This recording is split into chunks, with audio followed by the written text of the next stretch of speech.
আজকের বানাবো শোল মাছের ঝোল। শোল মাছগুলো আগের থেকে ভেজে রেখেছি। তো এদিকে আমি একটা মশলা তৈরি করে নিচ্ছি।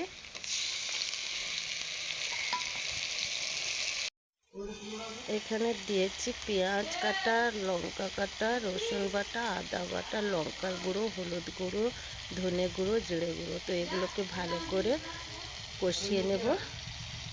মশলা আমার কষানো হয়ে গেছে। এবার কেটে রাখা আলু দিয়ে দেবো, তার সঙ্গে টমেটো,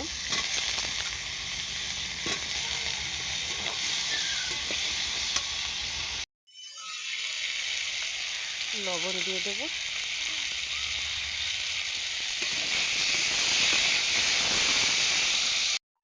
মশলা আর আলু ভালোভাবে কষানোর পরে জল তুলে দিয়েছি। এখন আমি কিছুক্ষণ ধরে রান্না করে নেব।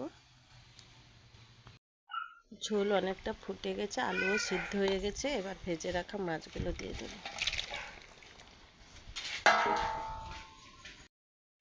দেখুন মাছের ঝোল রেডি হয়ে গেছে। উনুনের থেকে নামিয়ে একটা পাত্রের মধ্যে ঢেলে রেখেছি। তো আজকের এই রেসিপিটা কেমন লাগলো অবশ্যই কমেন্ট করে জানাবেন।